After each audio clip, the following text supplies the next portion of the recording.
Hi, my name's Anthony, and today on Playtest we're going to be going over Kingdom Death. Specifically, we're going to go down through the Showdown Phase.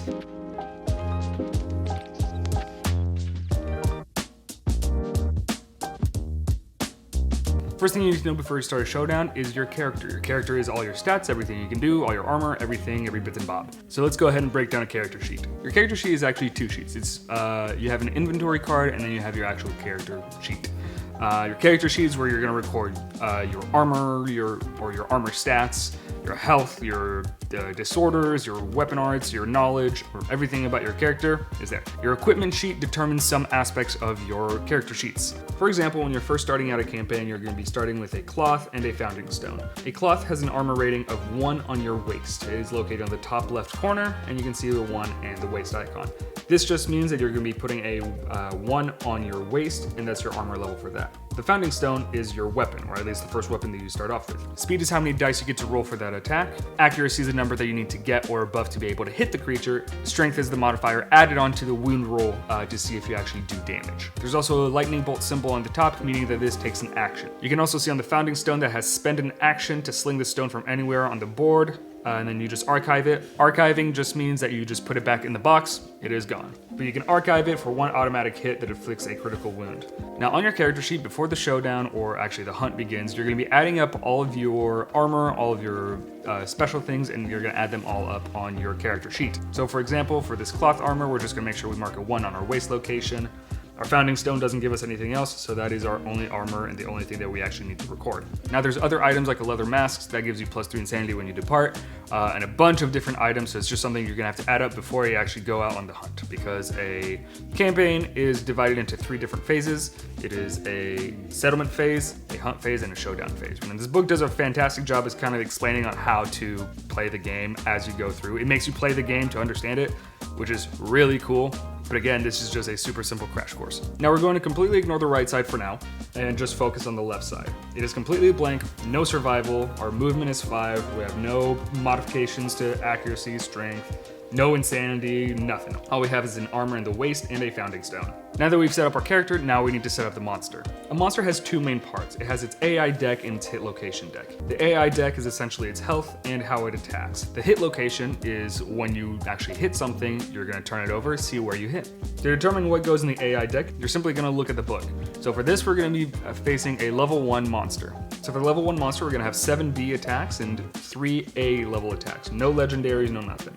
It's also gonna give us its movement and its toughness. You can see lower on, as the levels go up, its toughness increases, its movement increases, it gets modifiers to speed and damage, and you can also see that the numbers for B and A also go up. This just means that it's gonna have increased health because its AI or its attack is its health. Every time you do damage, you get rid of an AI card. Right next to it also show you where to start it and where the survivors should start. For this, it's gonna be right dab in the middle, and each survivor can start 6 spaces anywhere around it away from it. There's also terrain setup, or for this it's be tall grass and then 2 random terrain cards. Under that you'll have the aftermath. If you get a victory, you get hunt XP, weapon proficiency level, and reward. If you get a defeat, then a little story event happens, and if nothing happens, nothing happens.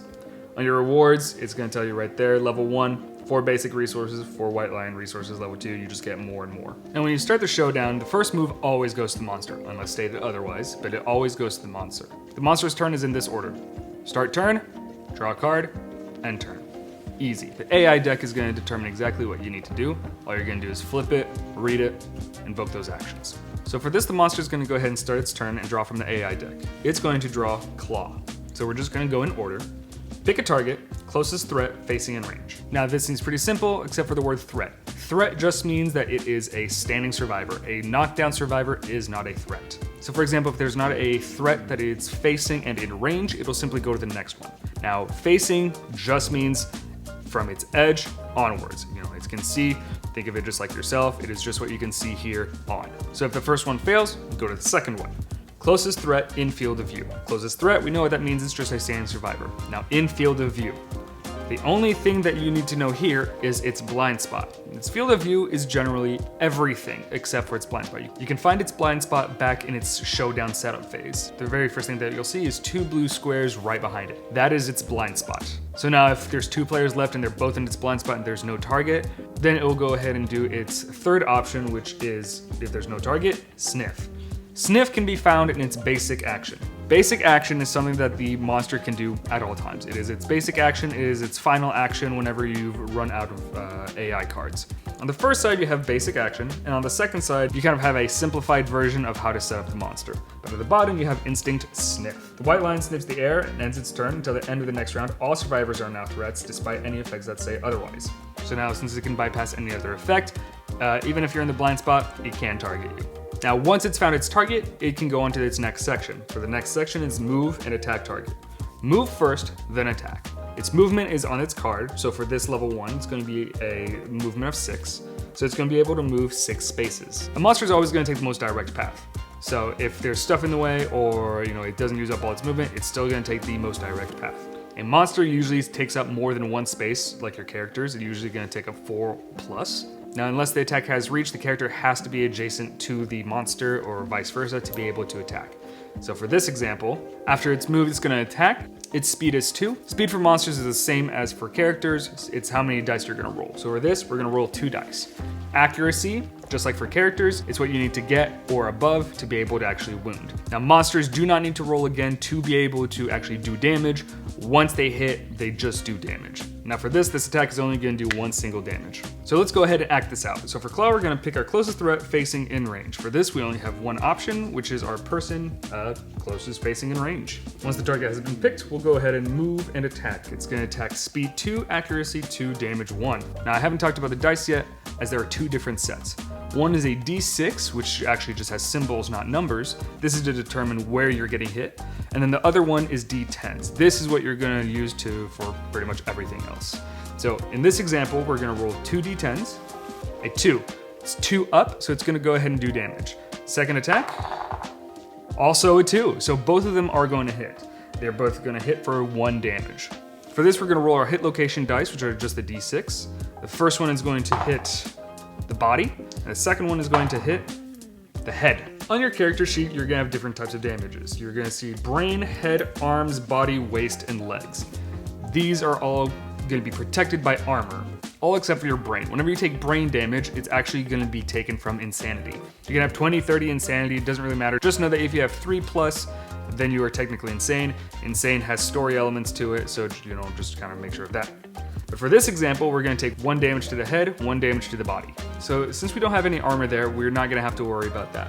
But if this were to hit the waist and it does 1 damage and we have 1 armor there, then we would just subtract 1 from 1, turn it to 0, now you don't have armor anymore. Some attacks do more damage, such as 2 or 3, and if you were to have 1 armor there, you would just simply take 1 from the 3, and then you still have 2 more damage to assign, which we're about to do now.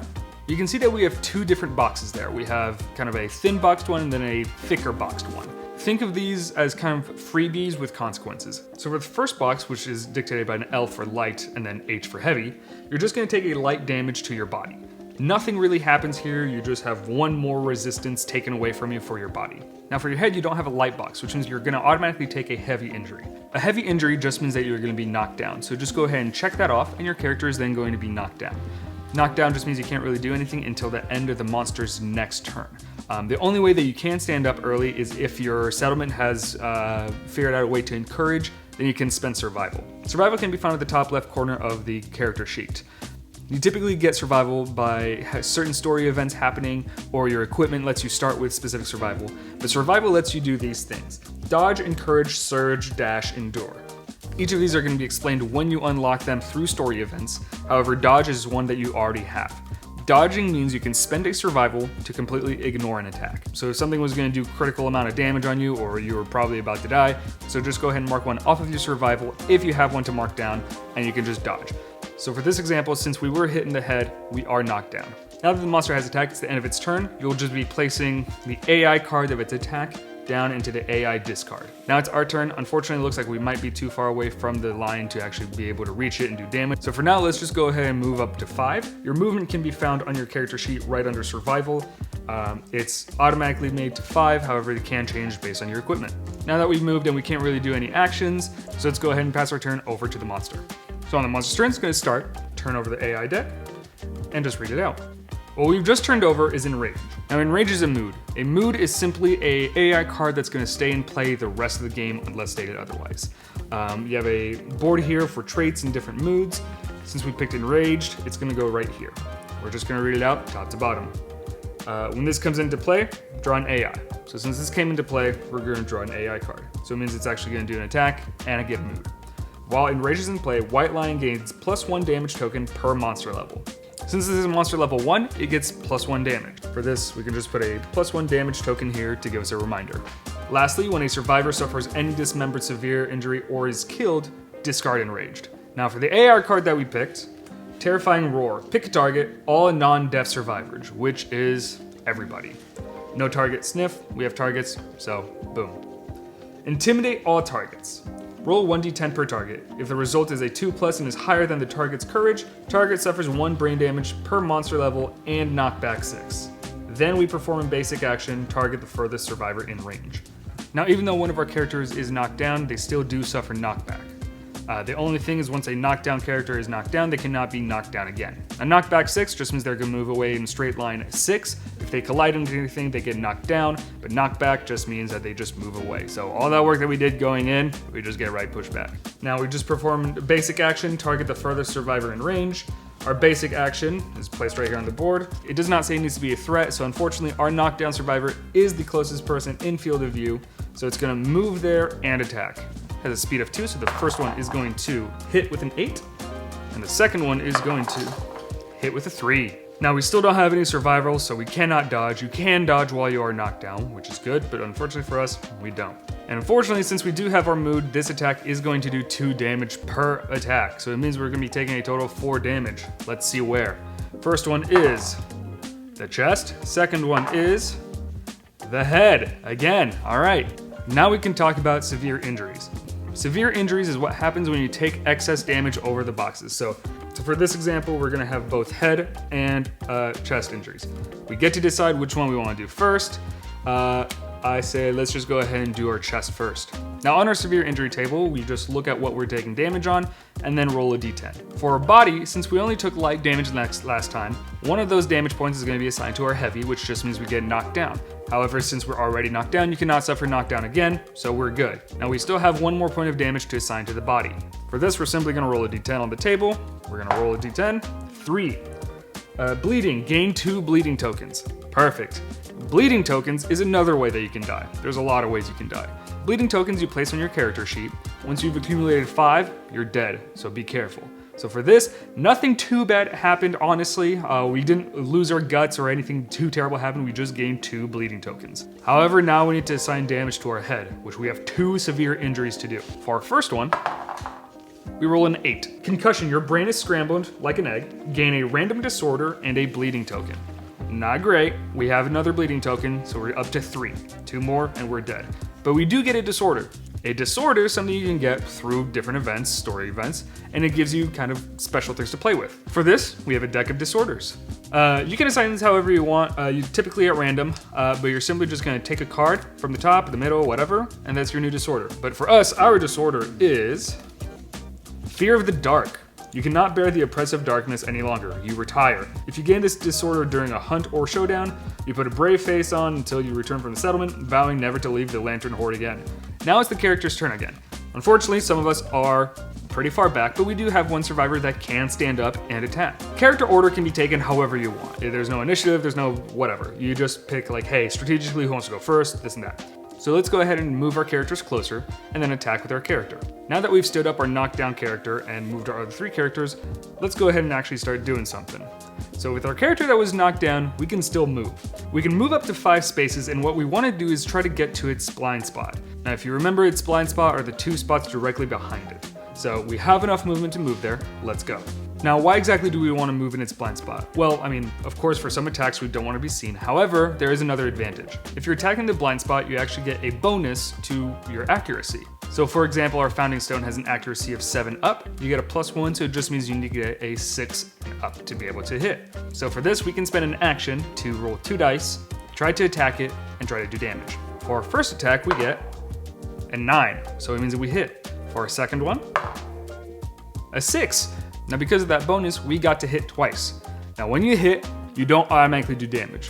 What you do instead is you go through its hit location. Its hit location is located right above its AI deck, and you're simply going to be turning those over. So since we hit twice, we're going to get 2 of those. The first one is going to be Beast's Knee, and the second one is going to be the Beast's Tail. Now there's different cards that you can get when you get a hit location. There's Wound, Failure, Reflex, and Trap. If you pull any of these, extra things might happen. So if you pull a card with a wound characteristic and you actually successfully wound the creature on that hit location, then that action is going to play out. If you get a hit location with a failure characteristics, if you fail your wound, then that's going to activate. However, if you pull something with reflex, something's going to happen. The only exception to any of these is if you get a critical. Critical is a little lantern symbol, it's a 10. If you get any of those, then nothing happens. No reflex happens, no wound happens, you're safe. Now there's two other types of cards that you can get. One of them is called Impervious, which just means if you attack this, no matter what happens, you do not do damage to it. Usually Impervious is when you get a critical on it, you just get something pretty cool. Last thing you do not want is the Trap. If you get the Trap, then your turn is pretty much over. You cannot roll for any of the wounds that even if you hit like 4 times and the last one you get is a Trap, doesn't matter. Your turn is over, you're going to reshuffle the hit location deck, and the monster is going to do a basic attack action on you during your own turn, which sucks. So hopefully you don't get that. However, for this, we do have 2 different options. So we can see that we have a Beast's Knee and a Beast's Tail. We can do this in any order that we want, however, let's think about this. If we go with the Beast's Tail first, we can see that it has a reflex. Full move monster forward in a straight line, cancel all hits now out of range. We don't want this because no matter what, since it's a reflex, even if we hit or we wound, unless we get a critical, something's gonna happen and we're not gonna be able to attack the rest of the time. So what we wanna do for this example, just go for the Beast's Knee, hopefully you hit, and then go for the Beast's Tail. Let's try to wound it. Let's go for the Beast's Knee. Now we know that its toughness based on its level is an 8. Our Founding Stone has a toughness of 1. This just means that we need to get a 7 or above to be able to actually wound it. So for our first roll, we get a 1. So unfortunately, nothing happens. That is a critical fail.